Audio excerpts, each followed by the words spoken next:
समस्त सन्माननीय पत्रकार बंधूंचे आजच्या पत्रकार परिषदेमध्ये मी पत्रकार बंधू आणि भगिनींचे हार्दिक स्वागत करते. मी ॲडव्होकेट सुषमा भट, अध्यक्ष ओबीसी महिला महासंघ. जागतिक महिला दिनाच्या निमित्ताने ही पत्रकार परिषदेचं आयोजन केलेलं आहे. माझ्यासोबत नागपूर शहरातील अनेक संघटनाच्या प्रतिनिधी इथे या परिषदेमध्ये आपल्यासोबत संवाद साधणार आहेत.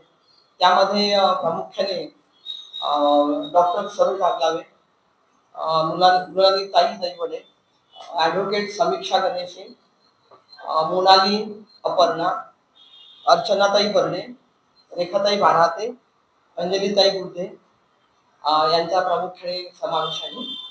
आणि या पत्रकार परिषदेमध्ये प्रत्येक संघटनेच्या वतीने इथे जे मुद्दे मांडले जाणार आहे, तर जागतिक महिला दिनाचं जे महत्व आहे त्या मृणालिनीताई सांगितलं आहे.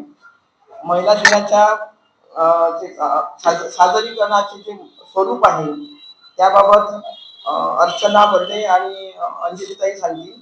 आपल्या कार्यक्रमाचे उद्देश या संदर्भामध्ये सर्व नागरिकांताई आपल्या मांडणी करतील.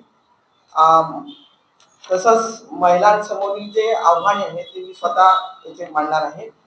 आणि कार्यक्रमाचे जे स्वरूप आहे त्यावरती आमची मोनाली अपर्णा या प्रकाश टाकणार आहे. महिला संबंधीचे कायदे व अंमलबजावणी या संदर्भामध्ये ॲडव्होकेट समीक्षा गणेशे आपलं मनोगत इथे व्यक्त करणार आहे. आणि जे आव्हान आहे त्या संदर्भात ॲडव्होकेट रेखाताई बाराते यावर आपले मांडणी करतील. तर या अनुषंगाने सर्वप्रथम जागतिक महिला दिनाचे महत्व आहे त्या मुलांचाही आपल्या त्या संदर्भात आपलं मत व्यक्त.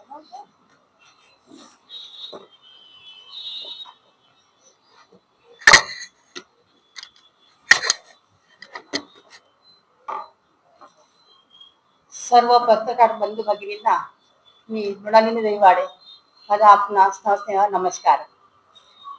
8 मार्च जागतिक दिनानिमित्त आज आपण ही पत्रकार परिषद इथे आयोजित केलेली आहे. महिला दिनाचं महत्व सांगताना सर्वप्रथम आपल्याला थोडी त्याची ऐतिहासिक पार्श्वभूमी जाणून घेणे आवश्यक आहे. 8 मार्च 1908 मध्ये न्यूयॉर्क येथे 15,000 महिलांनी ज्या उद्योग क्षेत्रामध्ये गिरणी कामगार म्हणून काम करत होत्या त्यांनी तिथे आपल्या हक्कासाठी आपल्या अधिकारासाठी लढा दिला, आंदोलन उभे केले आणि त्यासाठी त्यांना खूप असा संघर्ष करावा लागला. हा संघर्ष करीत असताना त्यांना 1910 मध्ये कोपेनहेगन येथे झालेल्या आंतरराष्ट्रीय समाजवादी महिला परिषदेत क्लारा झेटकिन यांनी आंतरराष्ट्रीय महिला दिन साजरा करण्याचा प्रथम प्रस्ताव मांडला आणि तेव्हा त्या प्रस्तावाला त्यांना एक महिला दिनाचं एक औचित्य साधून त्यांना तो अधिकार देण्यात आला. आपण हा अधिकार बघता त्यांचा जो संघर्ष आहे, त्यांचा जो लढा आहे, हा संघर्ष त्यांनी खूप मोठ्या प्रमाणात लढलेला आहे. परंतु आपल्याला असा कुठलाही संघर्ष करावा लागला नाही. तर डॉक्टर बाबासाहेब आंबेडकरांनी दिलेल्या संविधानिक अधिकाराने आपल्याला मतदानाचा अधिकार सहज आणि सहजरित्या उपलब्ध झालेला आहे. याचा आपल्याला स्वाभिमान आहे की डॉक्टर बाबासाहेब आंबेडकरांनी दिलेल्या अधिकारामुळे आपण महिला सुद्धा तिथे मतदान करू शकलेलो आहे आणि हा अधिकार आपल्याला सहज इथे मिळालेला आहे.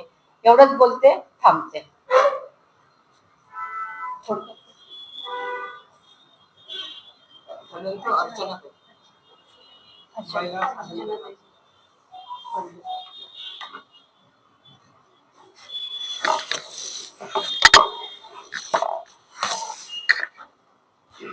नमस्कार मंडळी.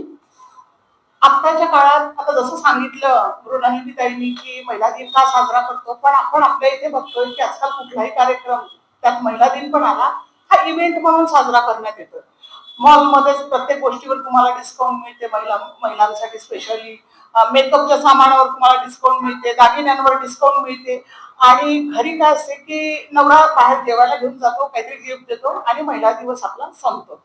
तर मला असं म्हणायचंय की महिला दिवस हा इव्हेंटसाठी नाहीये, तर त्याच्या मागचा जो हेतू आणि उद्देश होता तो भारतात आताही म्हणजे त्याच्यासाठी आपल्याला लढा देणं आवश्यक आहे आणि त्याच्यासाठी काम करणं आवश्यक आहे आणि तोच उद्देश आम्ही डोळ्यासमोर ठेवून हा कार्यक्रम आम्ही जवळजवळ 20 संघटना त्यापेक्षा जास्त होऊ शकतात आम्ही एकत्र येऊन हा कार्यक्रम करणार आहोत. आणि महिलांमध्ये महिला दिवस म्हणजे काय आणि हा का साजरा करायचा आणि कसा साजरा करायचा, त्याचबरोबर त्यांचे मूलभूत हक्क अधिकार जे संविधानाने विदाऊट लढा न करता त्यांना आयती मिळालेले आहे, एकदम दिलेले त्यांच्या ओंजळीत टाकलेले आहे, त्याचा त्यांनी वापर कसा करावा हा मेन आमचा उद्देश या कार्यक्रमातून राहणार आहे. धन्यवाद.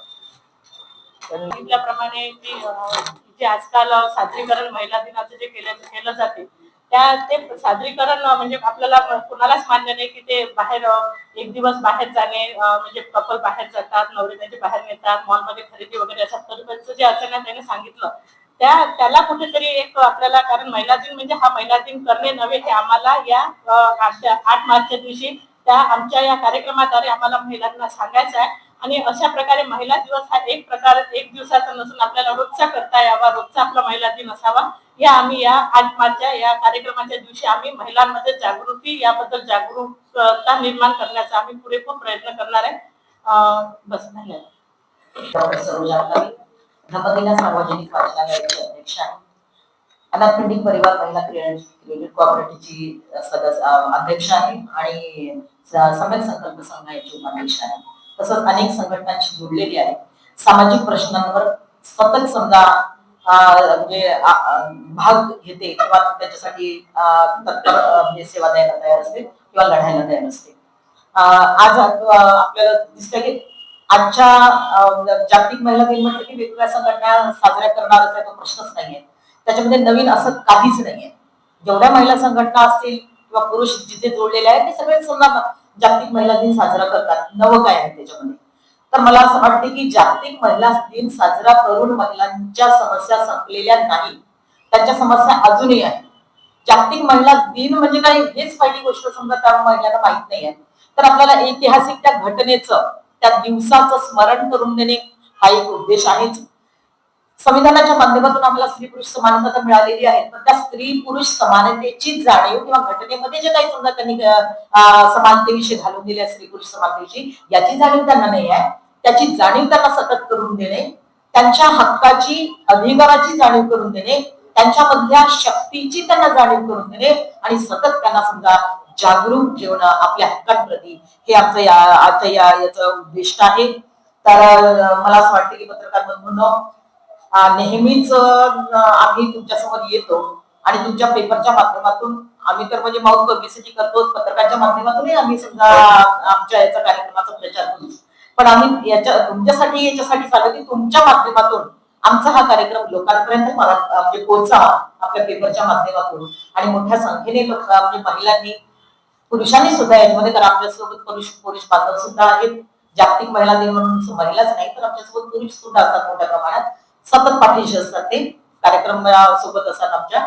तर त्यांनी सुद्धा समजा सगळ्या बाहेरच्या समाजातील लोकांनी सुद्धा या कार्यक्रमामध्ये सहभाग यावा, याच्यासाठी आपल्याला आम्ही विनंती करायला लागेल की आपल्या पेपरच्या माध्यमातून आपण प्रसिद्धी द्यावी, जेणेकरून मोठ्या प्रमाणामध्ये आमच्या या कार्यक्रमाला लोक सहभागी होतील. आमचा जो या कार्यक्रमाचा जो उद्देश आहे महिलांप्रतीचा, तो उद्देश आमचा तुमच्या माध्यमातून हा साध्य होईल.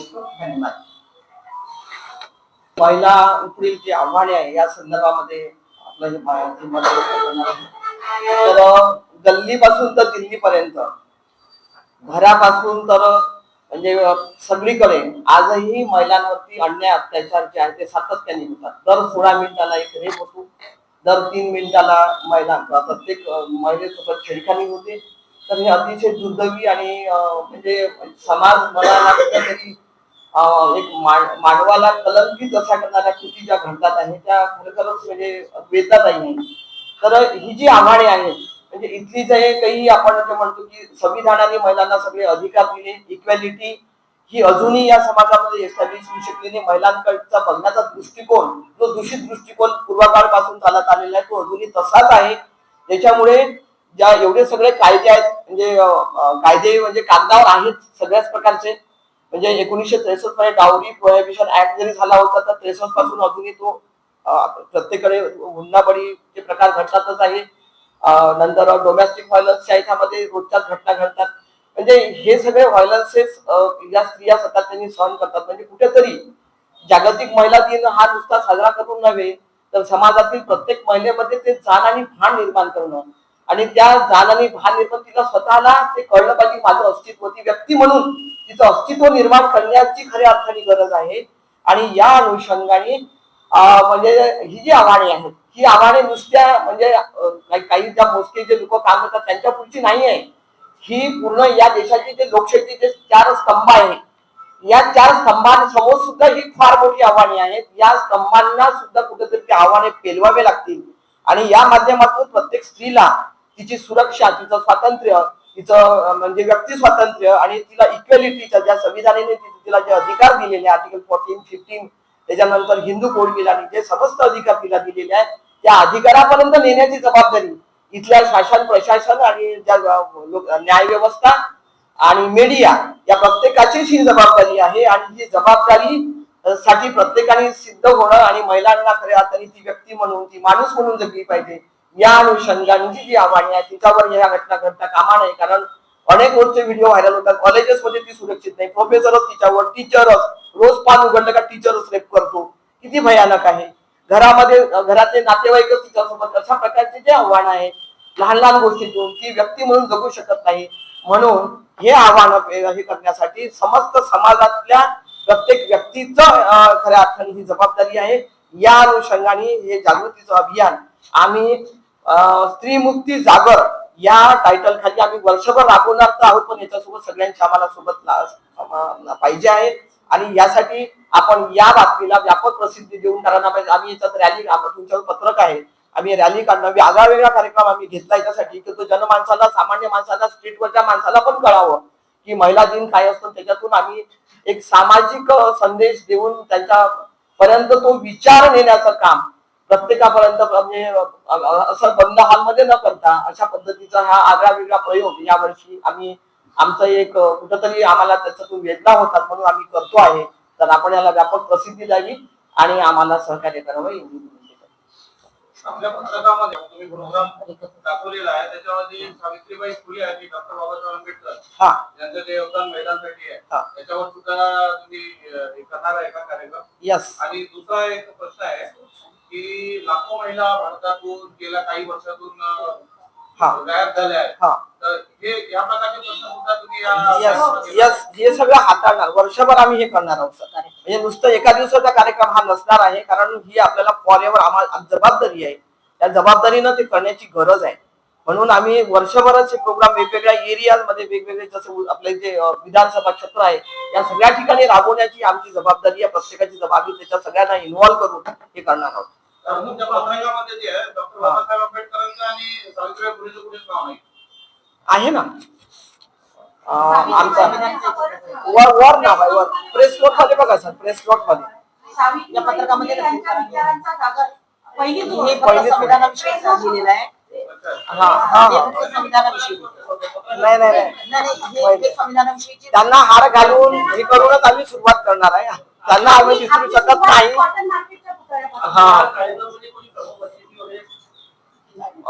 प्रमुख अतिथी तर अजून आम्ही डिसाईड केले नाही. सर्वसमावेशक आहे. सर्वसामान्य लोक त्याच्यामध्ये जे येतील त्यांचं स्वागत आहे. जे येतील त्यांचं स्वागत आहे. सामाजिक न्याय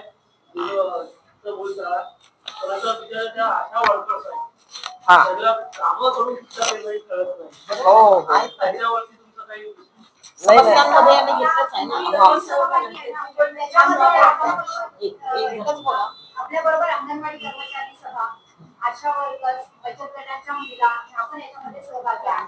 कारण आपलं मत आहे की संविधानाने सगळ्यांना समान कामाला समान काम दिलेलं आहे पण आतापर्यंत प्रत्यक्षात ते लागू झालेलं दिसत नाही. तर तो पण आपला एक मुद्दा आहे आणि या महिला पण आपल्या या सगळ्या मोर्चामध्ये सहभागी रॅलीमध्ये सहभागी. समीक्षा महिलांचे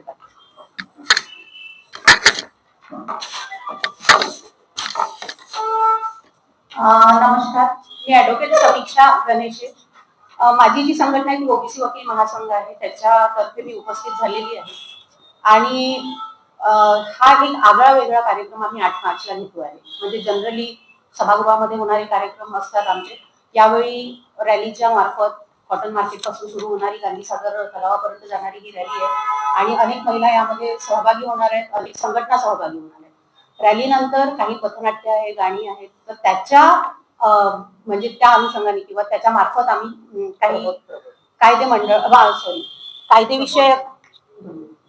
कायदेविषयक आम्ही जागृती करणार आहोत, प्रबोधन करणार आहोत. आणि कायदेविषयक जागृतीमध्ये नेमकं महिलांशी रिलेटेड जे कायदे आहेत किंवा त्यांच्यासाठी कुठल्या स्कीम्स आहेत किंवा महिलांचा आता तुम्ही दिल्लीसारख्या राजधानीमध्ये अनेक महिला बेपत्ता झाल्या, त्याच्यावरती प्रकाश टाकणारं एखादं पथनाट्य असेल किंवा बलात्कार पीडित महिलांचे काय कायदे आहेत, त्यांना काय म्हणजे त्यांना कुठल्या पद्धतीने आपल्याला पुढे नेता येतं किंवा त्यांना ते सगळं आम्ही समजावून सांगणार आहोत. त्याच्यामध्ये त्यांचे संविधानिक अधिकार असतील, मूलभूत अधिकार असतील, या सगळ्या विषयांवरती तिथे चर्चा होणार आहे. सगळ्यांना आम्ही माहिती देणार आहे आणि महिला ते ऐकून घेतील. म्हणजे नेहमीच्या भाषणातून ते सगळं त्यांच्यापर्यंत पोहोचवण्यापेक्षा ऍक्टिव्हिटी मधून आणि पथनाट्यामधून ते लवकर जास्त त्यांच्यापर्यंत पोहोचेल अशी आमची एक अपेक्षा आहे. आणि जे हेल्पलाईन नंबर्स आहेत महिलांसाठी, जेवढे काही हेल्पलाईन नंबर्स आहेत त्याची तिथे प्रॉपर माहिती देण्यात येईल. धन्यवाद.